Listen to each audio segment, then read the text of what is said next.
जय श्री राम। प्रिय दर्शकों, आप सभी का हमारे चैनल पर हार्दिक स्वागत है।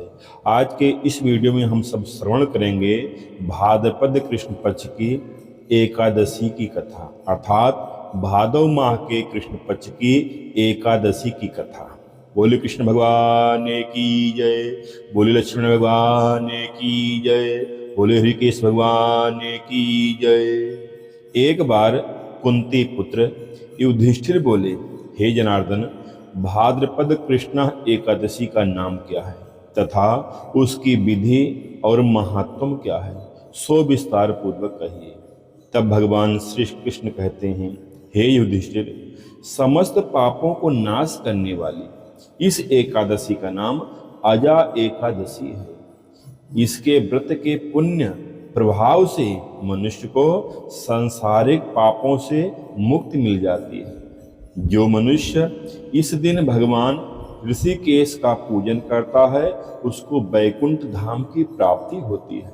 अब मैं इसकी पावन पुनीत कथा को कहता हूँ, सो ध्यान पूर्वक सुनिए।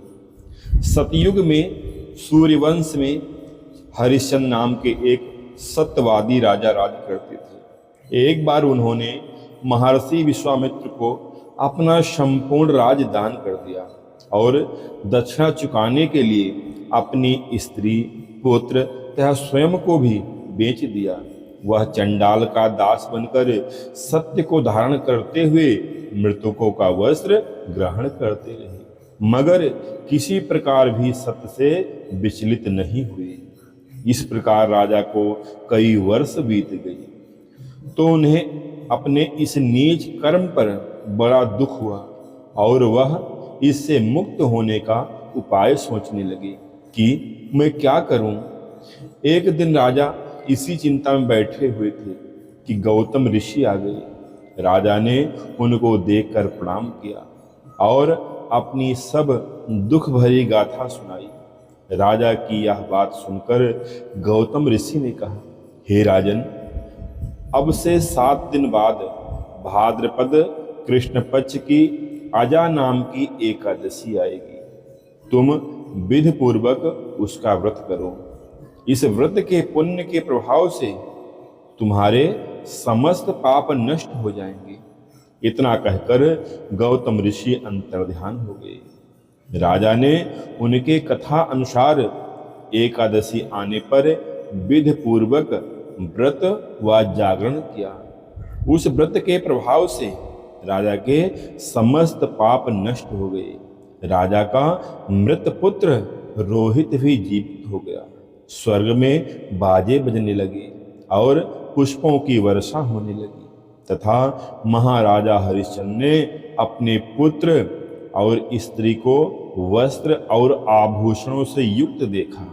उस व्रत के प्रभाव से उसको पुनः राज मिल गया और वह अंत समय में अपने परिवार सहित स्वर्ग को गए। हे राजन, यह सब अजा एकादशी के प्रभाव से ही हुआ है। जो मनुष्य विधि पूर्वक इस व्रत को करते हुए रात जागरण करते हैं, उनके समस्त पाप नष्ट होकर अंत में वे स्वर्गलोक को प्राप्त होते हैं। इस एकादशी कथा श्रवण मात्र से अश्वमेध यज्ञ का फल प्राप्त होता है।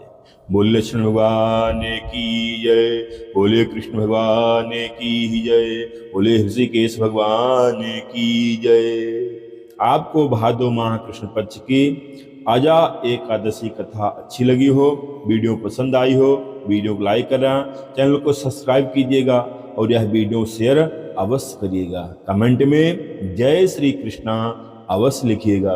धन्यवाद। जय श्री राम।